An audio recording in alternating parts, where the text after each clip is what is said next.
Om Bhurбhuvassuvaham Tatsaviturvarenyam Bhargo Devasya Dhimahi Dhiyo Yonah Prachodayantam.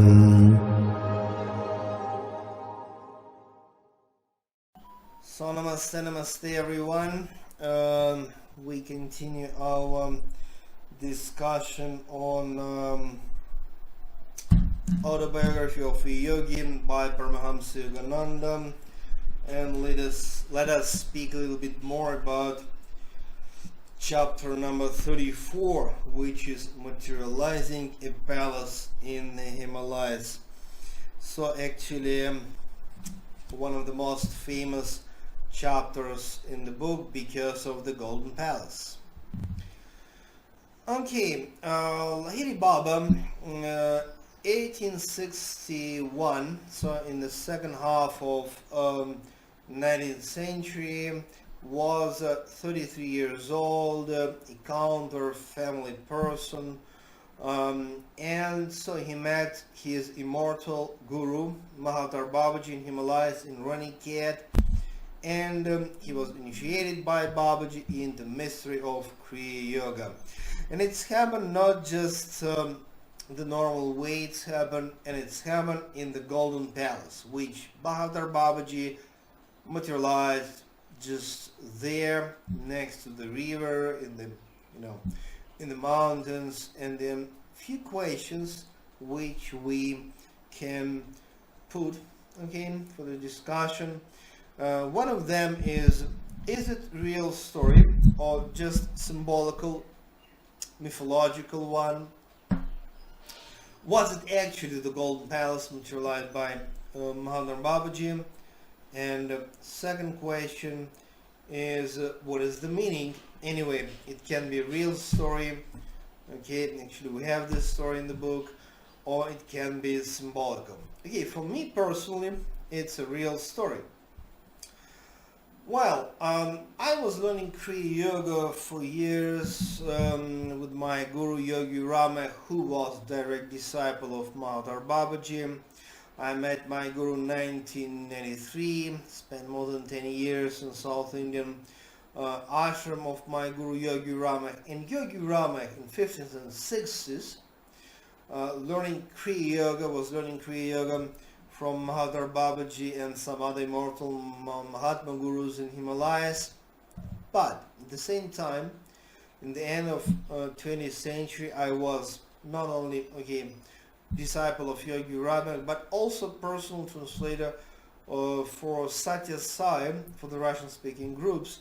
And because I was really a witness for so many great miracles performed by Sathya Sai, that for me, actually any miracles are part of this life.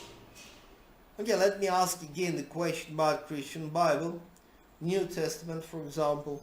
Can we believe that all the miracles performed by Jesus, or at least the information about these miracles we have in a Christian Bible, are they real? Or maybe that's just symbolical, just mythology with a hidden spiritual meaning. Even Christians, quite many of the Christians, can't accept the reality of the Jesus miracles because it's too outside of the box, too outside, beyond our day-to-day life, our comfort zone. For me, let me repeat again and again, Christian Bible, it's just a real story, at least when we read the miracles from New Testament, and most of the Old Testament events are also obvious for me. Of course, when we take the very beginning, few chapters of the Old Testament, the process of creation, that's symbolical. But many things which happened to them, King Solomon, Prophet Solomon, just Moses, Ezekiel, or just the Old Testament prophets, for me, that's the question of, just the real stuff, the way it's described in the Bible. And it means, let me again be honest, like The Golden Palace, the story of the Golden Palace materialized by Babaji is a real story. Then, so it means it's actually a physical event, miracle or story. It's happened for me. Because Babaji first materialized this Golden Palace, then he dematerialized it. And the existence of this palace was just for one night. And the purpose was just to initiate Lahiri Baba, great disciple, into mystery of Kriya Yoga. Okay, why? For what? Was it not easier just to sit in the cave or maybe in some small house and perform basically the same that's happened all over the world? But of course, Lahiri Baba was a very special person. He was the instrument through which Mahavatara Babaji restarted the process of Kriya Yoga for the humanity. It actually was the real spiritual revolution which happened very unnoticed, secretly. In ancient time, in India, many schools, many traditions, many gurus, many yogis practiced this Kriya Yoga. In the name of Raja Yoga, Tantra Yoga, Dhyana Yoga, that's all the names for the same tradition. Even Buddha and Jesus were initiated into this mystery. And then, for a number of centuries, that was hidden from us, from our culture. So, via Lahiri Baba as instrument, Mahatma Gurus, not only Mahavatara Babaji, but a bunch of Mahatma Gurus, they just brought it back, this gift of Kriya Yoga techniques. So that was the meaning. Okay, if you take something golden, I have two small rings, golden. It's expensive stuff. I mean, my rings are not expensive, but golden bricks, for example. Okay, 1 kg golden brick, or few kgs golden brick. Yeah, that's expensive stuff. Let us think why gold is so expensive. Actually, it's useless. I mean, if you have rice, if you have water, if you have fruits, vegetables, that's something which you can use for your life. The actual value is there. You can cook rice, vegetables. That's very important for our life. But golden bricks, kg, 10 kgs, 100 kgs of the gold, it's meaningless actually. It's crazy. But why it is so expensive? Because it's beautiful? Well, there are many beautiful things, but so what? Because gold, it has a special vibration, energy.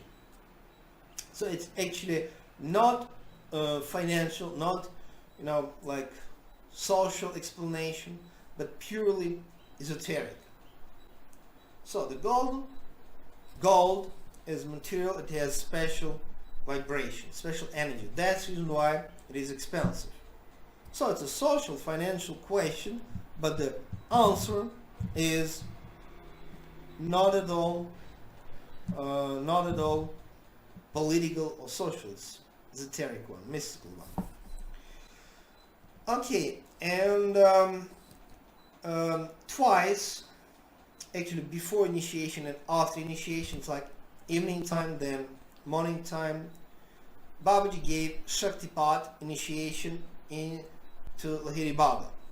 It's actually initiation itself was a classical Vedic ritual with a fire, with a mantra chanting.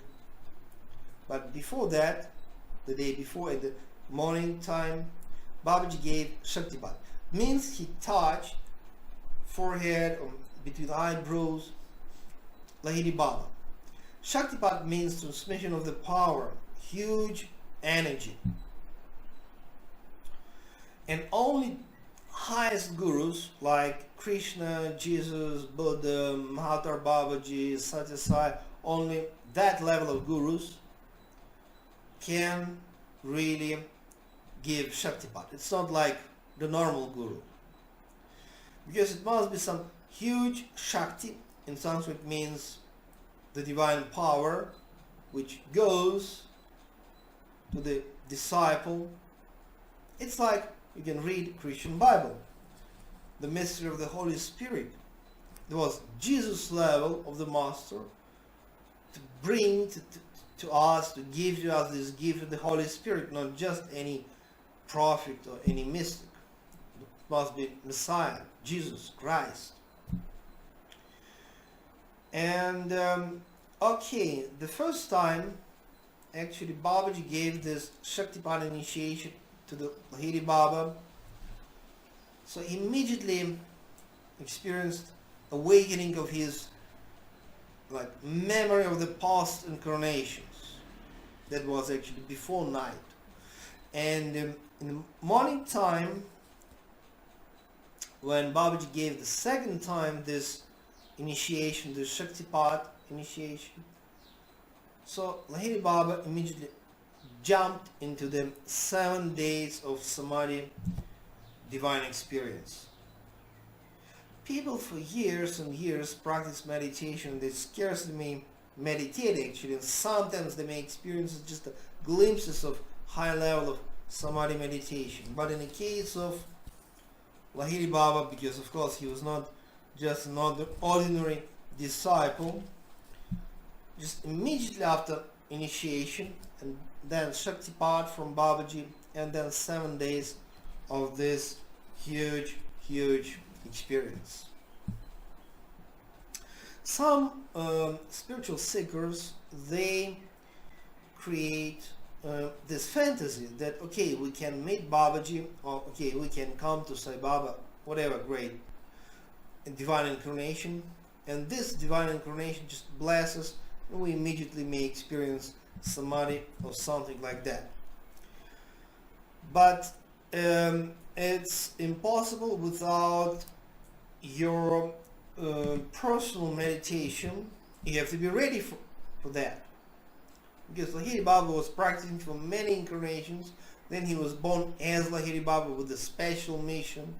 And he was like a tool in the hands of Mahavatara Babaji to re-establish this tradition of Kriya Yoga. Then it was possible after initiation, Shaktipat, and then 7 days Samadhi.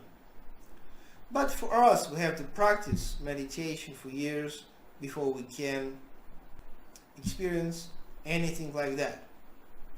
Okay, after 7 days of this profound meditation, Babaji brought back Lahiri Baba to the so-called normal human level of consciousness.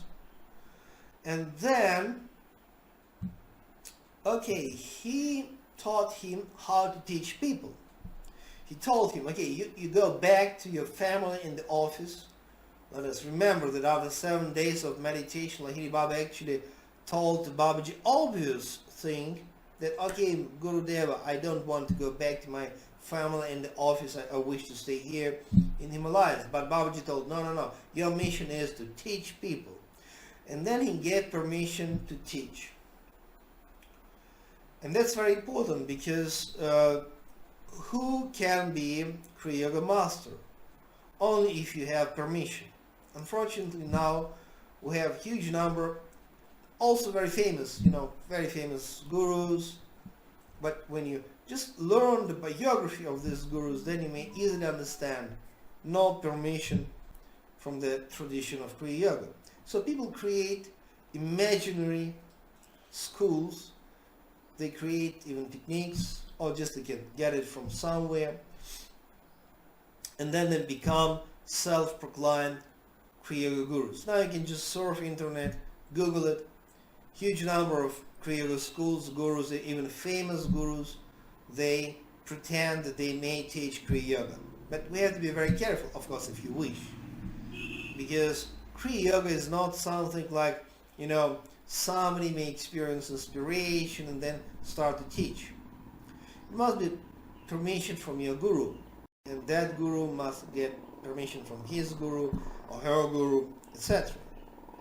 Because the source of Kriya Yoga is Mahatma gurus, like Mahavatara Babaji, Goraknath, Agastya Muni, etc. And only if those great gurus, Mahatma gurus, they start certain different traditions, and if you have permission from that tradition, then you can start to teach. Then there is a sense in that. Because the power of Kriya Yoga is not just techniques, but the power of blessing, grace.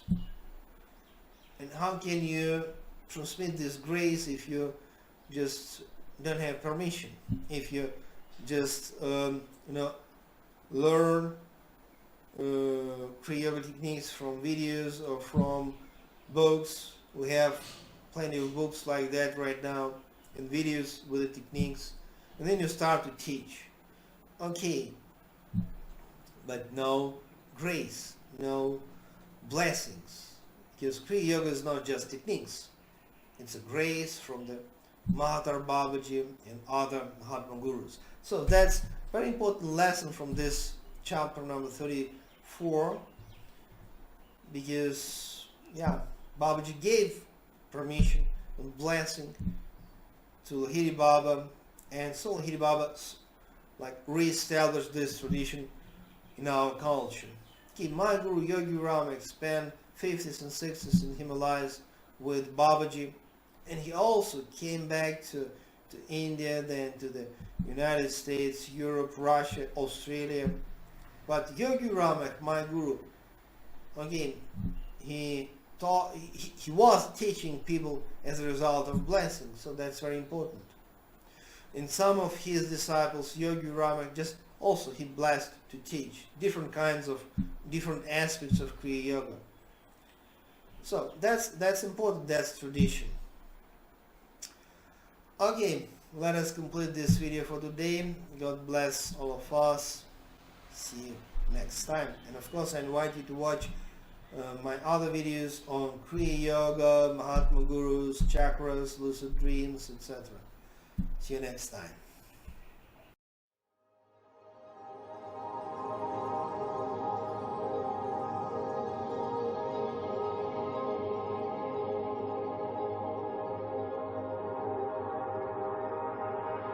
Om Bhurбhuvassuvam Tatsaviturvarenyam Bhargo Devasya Dhimahi Dhiyo Yo Nah Prachodayantam